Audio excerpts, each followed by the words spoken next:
اعوذ باللہ من الشیطان الرجیم پناہ مانگتا ہوں میں اللہ کی شیطان مردود سے۔ بسم اللہ الرحمن الرحیم شروع اللہ کا نام لے کر جو بڑا مہربان نہایت رحم والا ہے۔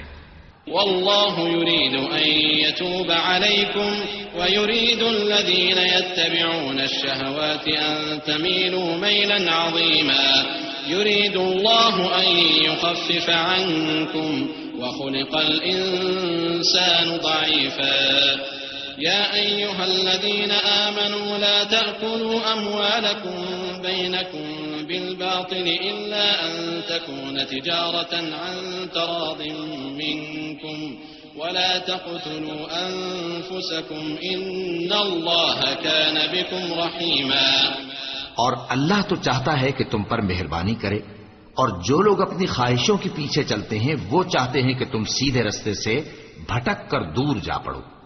اللہ چاہتا ہے کہ تم پر سے بوجھ ہلکا کرے، اور انسان طبعاً کمزور پیدا ہوا ہے۔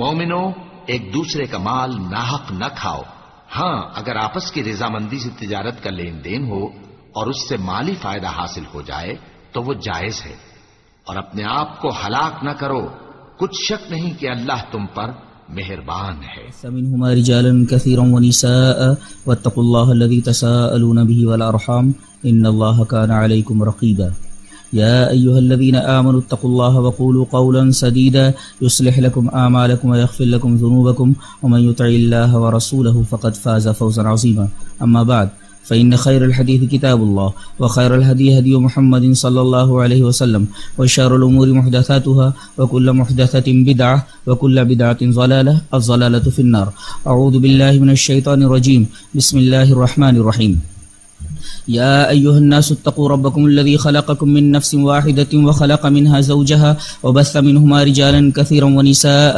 واتقوا الله الذي تساءلون به والأرحام إن الله كان عليكم رقيبا وآتوا اليتامى أموالهم ولا تتبدلوا الخبيث بالطيب إنه كان حوبا كبيرا وإن خفتم ألا تقسطوا في اليتامى فانكحوا ما طاب لكم من النساء مثنى وثلاث ورباع وإن خفتم ألا تعدلوا فواحدة أو ما ملكت أيمانكم ذلك أدنى ألا تعولوا وآتوا النساء صدقاتهن نحلة فإن طبن لكم عن شيء منه نفسا فكلوه هنيئا مريا ولا تؤتوا السفهاء أموالكم التي جعل الله لكم قياما وارزقوهم فيها واكسوهم وقولوا لهم قولا معروفا وابتلوا اليتامى حتى إذا بلغوا النكاح فإن آنستم منهم رشدا فادفعوا إليهم أموالهم ولا تأكلوها إسرافا وبدارا أن يكبروا ومن كان غنيا فليستعفف ومن كان فقيرا فليأكل بالمعروف فإذا دفعتم إليهم أموالهم فأشهدوا إليهم وكفى بالله حسيبا للرجال نصيب مما ترك الوالدان والأقربون وللنساء نصيب مما ترك الوالدان والأقربون مما قل منه أو كثر نصيبا مفروضا وإذا حضر القسمة أولو القربى واليتامى والمساكين فارزقوهم منه وقولوا لهم قولا معروفا وليخشى الذين لو تركوا من خلفهم ذرية ضعافا خافوا عليهم فليتقوا الله وليقولوا قولا سديدا إن الذين يأكلون أموال اليتامى ظلما إنما يأكلون في بطونهم نارا وسيصلون سعيرا يوصيكم الله في أولادكم للذكر مثل حظ الأنثيين فإن كن نساء فوق اثنتين فلهن ثلث ما ترك وإن كانت واحدة فلها النصف ولأبويه لكل واحد منهما السدس مما ترك إن كان له ولد فإن لم يكن له ولد وورثه أبواه فلأمه الثلث فإن كان له إخوة فلأمه السدس من بعد وصية يوصي بها أو دين آباؤكم وأبناؤكم لا تدرون أيهم أقرب لكم نفعا فريضة من الله إن الله كان عليما حكيما ولكم نصف ما ترك أزواجكم إن لم يكن لهن ولد فإن كان لهن ولد فلكم الربع مما تركن من بعد وصية يوصين بها أو دين ولهن ربع مما تركتم إن لم يكن لكم ولد فإن كان لكم ولد فلهن الثمن مما تركتم من بعد وصية توصون بها أو دين وإن كان رجل يورث كلالة أم امرأة وله أخ أو أخت فلكل واحد منهما السدس فإن كانوا أكثر من ذلك فهم شركاء في الثلث من بعد وصية يوصى بها أو دين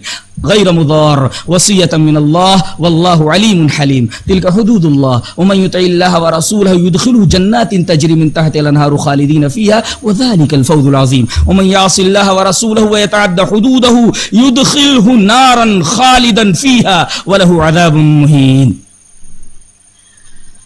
حضرات گرامی،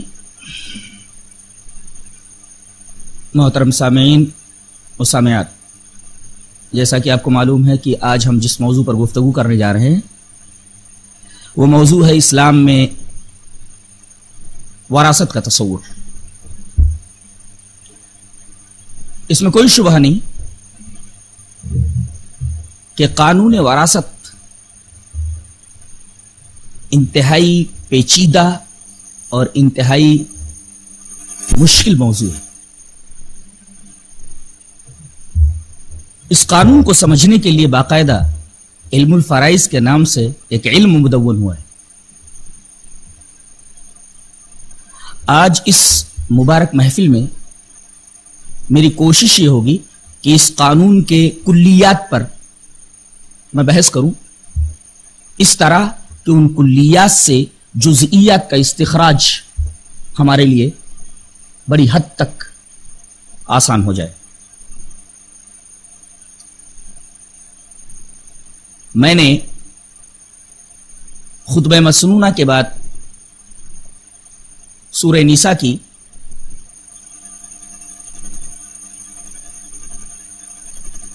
بہت ساری آیتیں، آپ یوں کہہ لیں کہ 2 رکوع میں نے آپ کے سامنے تلاوت کیے. اور عجیب بات تو یہ ہے کہ ہر آیت کا دوسری آیت سے بڑا گہرا ربط ہے. سب سے پہلے یہ بتایا گیا کہ تخلیق کی 3 قسمیں ہیں. ایک تو جاندار کو بے جان سے پیدا کرنا، جیسے حضرت آدم کو اللہ نے مٹی سے پیدا کیا. مٹی بے جان ہے، اس بے جان چیز سے اللہ نے حضرت آدم کو پیدا کیا. بے جان سے جاندار کو پیدا کرنا، یہ تخلیق کی پہلی قسم. دوسری قسم جاندار کو جاندار سے پیدا کرنا مگر توالد متعارف کے خلاف ہو. مثلا حضرت حوا کو حضرت آدم سے پیدا کیا، ان کی پسلی سے پیدا کیا، تو دیکھیے حضرت آدم جاندار ہیں، جاندار سے جاندار کو پیدا کیا جا رہا ہے، مگر پیدا کرنے کا جو متعارف طریقہ ہے جس کو ہم نے توالد متعارف کہا ہے اس کے خلاف. تیسرا طریقہ وہ جو معروف اور مشاہد ہے کہ جاندار کو جاندار سے پیدا کرنا بطریق توالد متعارف. ایک عورت ایک مرد سے ملتی ہے، ایک مرد ایک عورت سے ملتا ہے تو بچہ وجود میں آتا ہے. اس کے بعد یہ بات بتائی گئی کہ ایک مرد اور ایک عورت جب رشتے ازدواج میں منسلک ہوتے ہیں تو خاندان وجود میں آتا ہے. جب تک کسی لڑکے کی شادی نہ ہو تب تک وہ مختلف رشتوں سے منسلک نہیں ہوتا. شادی ہو گئی تو اب کسی کا شوہر ہو گیا، بچہ ہوا باپ بن گیا، کسی کا چچا ہوا، اب کسی کا نانا بنے گا، کسی کا دادا بنے گا. اور یہ سب کچھ ممکن ہوا ہے عورت کی وجہ سے، ورنہ مرد بچے کیسے پیدا کر سکتا؟ گویا مرد اور عورت کا رشتے ازدواج میں منسلک ہونا یہ خاندان کی بنیاد ہے، اور اس بنیاد کو فراہم کرنے میں بنیادی رول عورت ادا کرتی ہے. یہ نقطہ سمجھ میں آ گیا؟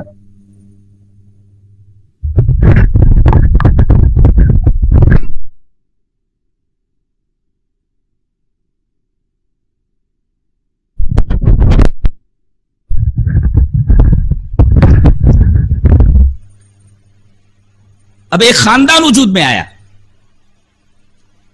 اسی طرح مختلف خاندانوں سے مل کر معاشرہ یعنی سوسائٹی وجود میں آتی. سوسائٹی وجود میں آ گئی، معاشرہ وجود میں آ گیا. اب قرآن حکیم یہ کہتا ہے کہ معاشرے کے سب سے کمزور طبقے 2 ہیں. ایک طبقہ ہے یتیموں کا، وہ بچہ جس کے سر سے باپ کا سایہ اٹھ گیا ہو. توجہ دلائی گئی معاشرے کے افراد کی کہ اس بچے کی نگہداشت کی جائے، ورنہ اگر یہ غلط راستے پر چل نکلا تو خود معاشرے کے لیے سخت مضر، سخت مہلک اور نقصان دہ ثابت ہوگا۔ لہذا ایک دینی ذمہ داری ہی نہیں بلکہ اخلاقی ذمہ داری بھی ہے کہ معاشرے کے افراد اس یتیم بچے کی پرورش کریں، کفالت کریں، اس کی نگہداشت کریں۔ اسی وجہ سے معاشرے کے وجود میں آنے کے بعد معاشرے کے جو دو طبقے ہیں کمزور، یتیم اور عورت، اس میں سب سے پہلے یتیموں کا تذکرہ ہوا ہے۔ وَآتُوا الْيَتَامَ أَمْوَالَهُمْ، یتیموں کو ان کا مال دے دو۔ اور دوسرا کمزور طبقہ عورتوں کا طبقہ ہے، یہ فطری طور پر کمزور واقع ہوئی ہے۔ اسی وجہ سے قرآن و سنت میں اس کے ساتھ حسن سلوک کرنے کی بے انتہا تاکید کی گئی۔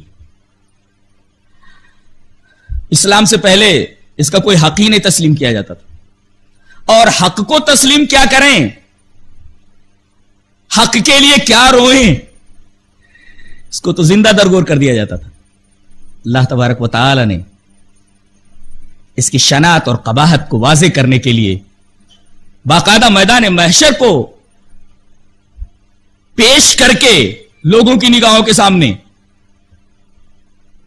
یہ بتایا ہے کہ اس زندہ درگول لڑکی سے پوچھا جائے گا، اذا الشمس كورت واذا النجوم انكدرت واذا الجبال سيرت واذا العشار عطلت واذا الوحوش حشرت واذا البحار سجرت واذا النفوس زوجت واذا الموءودة سئلت باي ذنب قتلت۔ کیا ٹیک ہے بولنے کا۔ قرآن ایسی کتاب ہے وہ خود بتا دیتی ہے کہ میں کسی انسان کا کلام نہیں ہوں۔ ایسے بھی گفتگو ہوتی ہے کیا؟ اللہ، کیا قافیہ ہے، کیا ردم ہے، کیا آہنگ ہے، کیا بات کرنے کا اسلوب ہے، قربان ہونے کو جی چاہتا ہے۔ وَإِذَا الْمَوْءُودَةُ سُئِلَتْ بِأَيِّ ذَنبٍ قُتِلَتْ، جب زندہ درگور کی ہوئی لڑکی سے پوچھا جائے گا کہ تیری خطا کیا تھی، کس خطا کی وجہ سے تجھے قتل کیا گیا، تو اس صنف کو تو زندہ درگور کر دیا جاتا تھا۔ بیٹی کی پیدائش معاشرے میں ننگ و عار کا باعث تھی، توہین اور تذلیل کا باعث تھی۔ اگر کسی آدمی کو یہ خوشخبری کی دی جاتی کہ تیرے یہاں لڑکی پیدا ہوئی ہے تو لوگوں سے چھپتا پھرتا تھا، تمنا یہ کرتا تھا کاش زمین پھٹ جاتی اور میں اس میں سما جاتا۔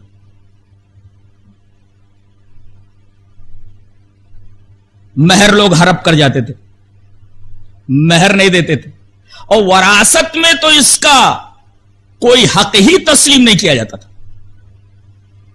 اسلام نے آ کر کے عورت کو وہ مقام عطا کیا کہ وہ مقام کسی اور مذہب نے عورت کو نہیں عطا کیا ہے۔ ماں کی حیثیت میں ہے تو اس کے قدموں کے نیچے جنت، بیٹی کی حیثیت میں ہے تو اس کے ساتھ حسن سلوک باعث دخول جنت، بہن ہے تو اس کی حیثیت یہ کہ اس کے ساتھ بھی حسن سلوک باعث دخول جنت، بیوی ہے تو باعث تسکین دل اور باعث راحت دل ہے۔ اور قرآن نے باقاعدہ ایک ضابطہ دیا، ایک اصول دیا کہ مہر بلا جھجک، بلا پسو پیش عورت کو دے دیا جائے، یہ اس کا حق ہے۔ وَآتُوا النِّسَاءَ صَدُقَاتِهِنَّ نِحْلَةً، خوشی خوشی عورتوں کو ان کا مہر دے دیا جائے، مہر کے بارے میں تاکید۔ اس کے بعد وراثت میں باقاعدہ بالاستقلال، مستقل طور پر ان کے حصے کی وضاحت کی گئی۔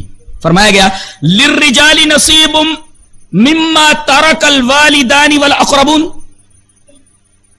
وَلِلنِّسَاءِ نَصِيبٌ مِّمَّا تَرَكَ الْوَالِدَانِ وَالْأَقْرَبُونَ۔ قرآن حکیم جلدی جملہ ریپیٹ نہیں کرتا، یوں بھی کہا جا سکتا تھا لِلرِّجَالِ وَلِلنِّسَاءِ